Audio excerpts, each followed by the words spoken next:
Yeah, real tough day around the National Football League. Let's just talk about who's gone where, what has happened to people. NFL Black Monday. Actually, it started on Sunday. New England hit the eject button on Jared Mayo after 1 year, after a 4-13 season. This guy was handpicked by Robert Kraft in consultation with his former head coach, Bill Belichick, and it just blew up. Game day management was awful. Message to players was awful. Communication was awful. By the way, the roster was terrible too. It had been theorized that Mike Vrabel and Brian Flores, two veteran head coaches out on the street, were going to be the lead guys for the New England job. But today, the Patriots asked for permission to talk to Ben Johnson, the offensive coordinator of Detroit Lions. Makes sense. Why? New England's got high draft picks, first, second, third round. New England's already got a quarterback in place in Drake May. Why not go get an offensive guy? Now, the other argument is, you want to change the culture of Patriot football? Well, then Vrabel, Brian Flores might be the guys to do that. So New England's the first one that hit the eject button. The Cleveland situation, they kept the coach. They kept the general manager, despite just a wretched season. But they fired the offensive coordinator, Ken Dorsey. They fired the offensive line coach. The Browns have got a massive problem at quarterback, too. Raiders, no decision yet on Antonio Pierce. He was really nasty in his postgame press conference after the battering on Sunday at the hands of the Chargers. Antonio Pierce just does not know whether or not he's going to be retained. The players want him. General manager may not want him. Mark Davis is going to ask Tom Brady for his ideas as a consultant as to what they do with Antonio Pierce. Evidently, Pierce feuded with Tom Telesco, the new general manager, because Mark Davis gave Telesco final say on the roster. Antonio Pierce, during the draft, demanded, pounded on the table, that Telesco trade up to get Jaden Daniels. Instead, Washington made the deal. Washington got a great quarterback. Telesco does not have a history of trading, and the price tag would have been awful steep. And instead, the Raiders kept their picks, and they wound up with 3 starters coming out of last year's draft, doing it Telesco's way. I just don't know if Pierce is going to survive this. Remember, this is a Raider franchise that has 2 winning seasons in 22 years. It's a Raiders franchise that's 102 games under 500 since 2003. And Mark Davis may be about to hire his 6th head coach in a 12-year window. There's no continuity, there's no stability, there's no credibility in Raider football, so that's the latest situation there. As expected, Jacksonville hit the eject button on the coach, Doug Pederson. Weirdly, did not hit the eject button on the general manager, Trent Baalke. They were wrecked by injuries this year. They were a disgrace on defense. Obviously, there's going to be some changes there. Hot name in Jacksonville, Liam Cohen, offensive coordinator who's done genius things working with Baker Mayfield with the Tampa Bay Bucks. That might be a slam dunk. The Liam Cohen comes in with the mandate, fix Trevor Lawrence, fix the offense that was all chewed up by injuries. New York Giants, weird. Did not fire anybody.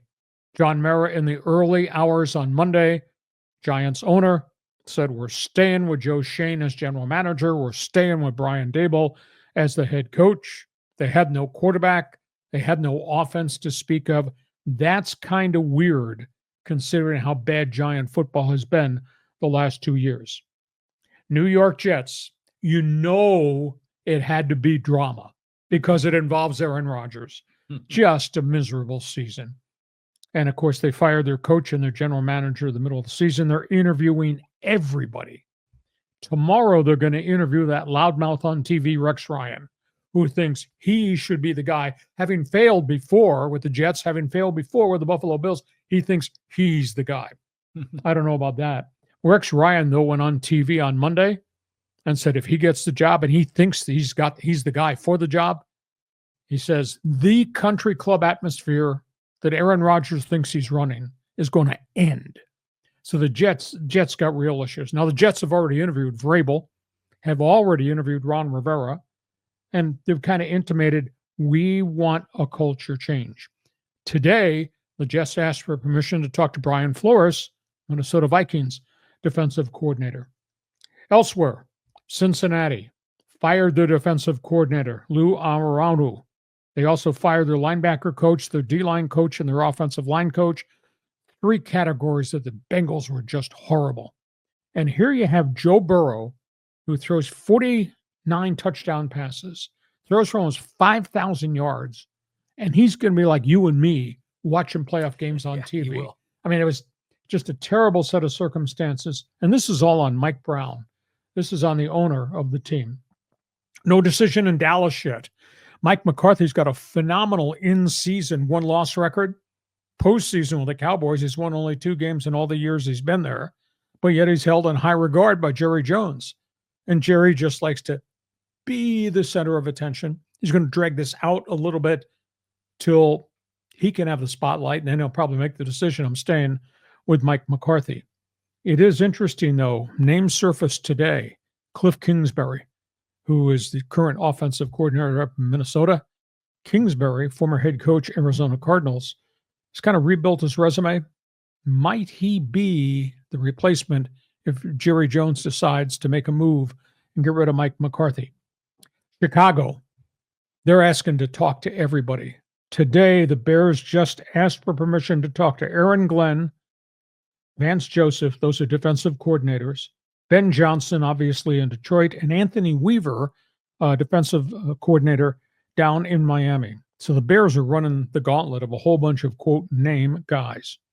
And New Orleans, which had been linked to John Gruden, amongst others, including Brian Flores, New Orleans is bringing in David Shaw, former head coach at Stanford, who did a phenomenal job in the Pac-10, Pac-12, and kind of served as an NFL consultant this year. He's the son of Willie Shaw, a longtime NFL assistant coach. So suddenly it's a very different name to be interviewed there. So, John, that's the laundry list as of this hour as we take the air on Black Monday. I am stunned the Giants did not remove anybody. And in terms of the Raiders, they got a real tough situation because the players like that guy, Antonio Pierce. That coach doesn't like the general manager. The GM's got the power, and they don't have any talent on the roster, especially at quarterback. So I ran through all over the roadmap in the NFL. Go ahead. Pick a topic. Dysfunction with the Raiders? Oh, you think? You think? This is like an ongoing thing. It's been like that forever. Hopefully Tom Brady will bring some common sense here and straighten it out. But let's talk about Jacksonville for a minute. Pederson, a couple of years ago, we were singing his praises. Yeah, that first great year. Yeah, he was terrific, and they took out the Chargers in the playoffs. And now suddenly he's like persona non grata. I mean, it's amazing how quickly it changes. Well, the quarterback fell apart. That was a big issue. Quarterback's been hurt. Defense was just decimated. They were giving up 390 yards a game, just wrecked by injuries. But Pederson seemed to lose control of the team, and the team didn't respond, didn't play well. I mean, there's 53 guys on that roster. You lose a guy, next man up has to play well. And they just totally fell apart. So Pederson, I think, saw the writing on the wall at midseason. The owner's been very, very stable. Shad Khan does not have a history of hitting the eject buttons, but he does make mistakes. He is the one that hired Urban Meyer, and that was 11 months of hell. That was horrible. That was quote dysfunction squared. But they're going to go get somebody. If they get Liam Cohen, bright light offensive guy, comes from Tampa, then he puts his fingerprints around Trevor Lawrence to see if they can fix that offense because they were not competitive at all. Did you get a sense that Jared Mayo in New England was sort of a placeholder?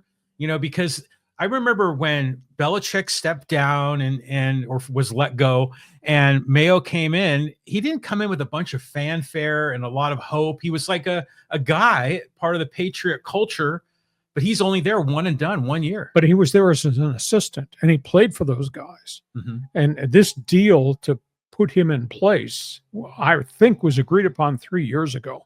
It was agreed upon before Belichick retired or was forced out. Head coach in waiting. Yeah, exactly.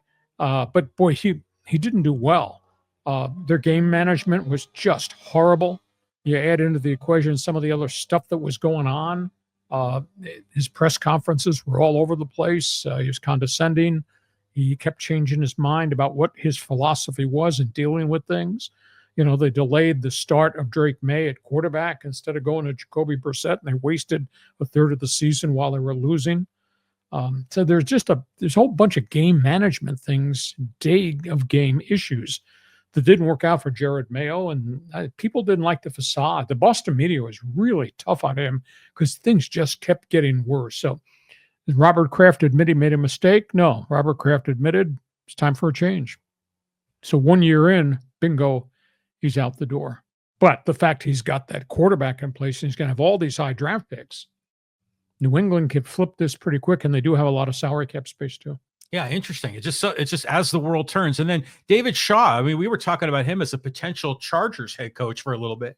But yeah, he was at Stanford, and he seems like a very quality guy. He might be the next man up. I think his record at Stanford, I want to say, was 94-46. That's good. a tough place to recruit to because of their academics, and obviously now because of NIL money, and comes from great bloodlines, and he's just highly regarded. And he had been in the NFL as an assistant before he wound up taking the Stanford job. So maybe he's a long shot, but obviously somebody in New Orleans likes David Shaw's credentials.